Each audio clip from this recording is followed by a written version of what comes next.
The Mongol Empire, Genghis Khan's legacy of conquest. The vast, windswept steppes of Mongolia.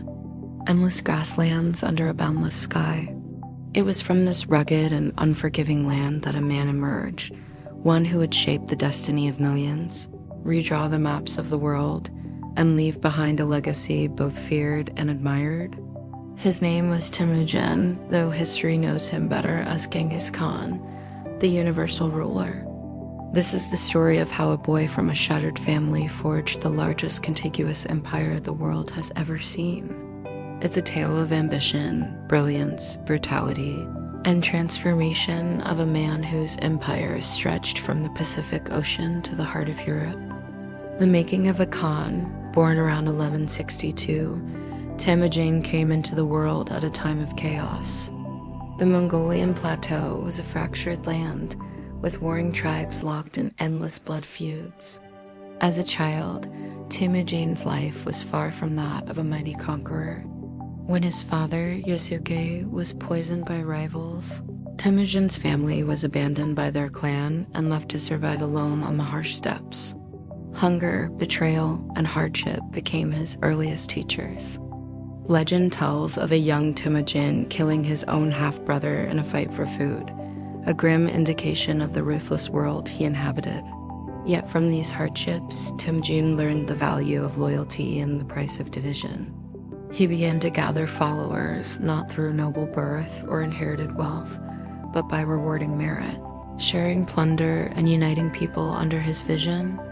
His charisma and cunning allowed him to form alliances with powerful tribes like the Carrot and Tatters, but he also crushed those who opposed him. Step by step, Temüjin consolidated power, eliminating rivals like Jomukha, his childhood blood brother turned bitter enemy. In 1206, after years of warfare, Temüjin united the Mongol tribes. At a great assembly called a Kurultai, he was proclaimed Genghis Khan, meaning universal ruler. The age of Mongol conquest had begun. The conquests begin. Genghis Khan's vision went beyond uniting Mongolia.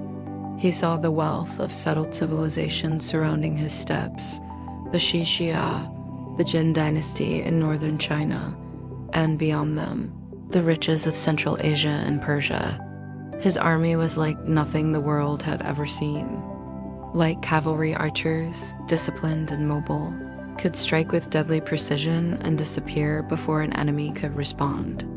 The Mongols employed psychological warfare, spreading terror with stories of their ruthlessness, causing cities to surrender without a fight. The first target was the Xixia kingdom in northwest China. After several brutal campaigns, the Mongols forced them into submission. Next came the Jin dynasty. Though the fortified cities of northern China posed new challenges, Genghis Khan adapted learning siege tactics, employing Chinese engineers, and using catapults to breach walls. But it was in Central Asia where Genghis Khan's ferocity became legendary. In 1218, the Khwarezmian Empire, ruled by Shah Ala ad-Din Muhammad, killed Mongol merchants and diplomats. To Genghis, this was an unforgivable insult. His response was swift and devastating. The Mongol armies swept across Khwarezm, capturing and annihilating cities like Bukhara, Samarkand, and Urgench. Chroniclers spoke of entire populations slaughtered, though some historians argue these accounts may have been exaggerated. Regardless, the message was clear: defy the Khan and face total destruction. Beyond the steppes. Having subdued Central Asia, Genghis turned his gaze westward and eastward. In the west, Mongol generals like Subutai and Jebe led reconnaissance campaigns into the Caucasus and Eastern Europe, defeating Georgian and Chieftain Rus forces. Their lightning raids terrified Europe, though for now, Genghis Khan's attention remained in Asia. In the east, the Mongols resumed their assault on the Jin dynasty. Cities fell one by one. In some cases, the Mongols spared artisans and skilled workers, deporting them back to Mongolia to strengthen their own society. Genghis Khan was not just a conqueror, he was a lawgiver and a visionary. He established the Yasa, a code of laws governing everything from theft to military discipline. He created a postal system, the Yam, which allowed messages to travel across thousands of miles with astonishing speed. He promoted trade and communication along what would become the Silk Road, making his empire a bridge between East and West. The final campaigns and death in 1226, Genghis Khan returned to punish the Shisha, who had rebelled during his campaigns. It was a merciless war. The Shisha capital was besieged and ultimately destroyed. But as the campaign neared its end, Genghis Khan was injured. Accounts vary, with some saying he fell from his horse, others that he was wounded in battle. By August 1227, the great Khan was dead. His burial place remains a mystery. According to legend, the funeral escort killed all witnesses to the burial and even diverted rivers to conceal his tomb. Yet death did not end his legacy. Before he died, Genghis divided his empire among his sons, setting the stage for even greater Mongol expansion under his successors. Legacy of Genghis Khan. By the time of his death, Genghis Khan's empire stretched from the Pacific Ocean to the Caspian Sea, a staggering feat for a man who started with nothing. His descendants would go on to create 4 major khanates: the Yuan dynasty in China, the Ilkhanate in Persia, the Chagatai Khanate in Central Asia, and the Golden Horde in Russia.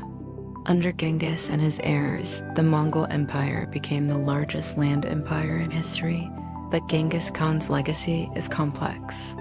He is remembered as both a brutal conqueror, responsible for countless deaths, and a visionary leader who promoted trade, law, and cultural exchange.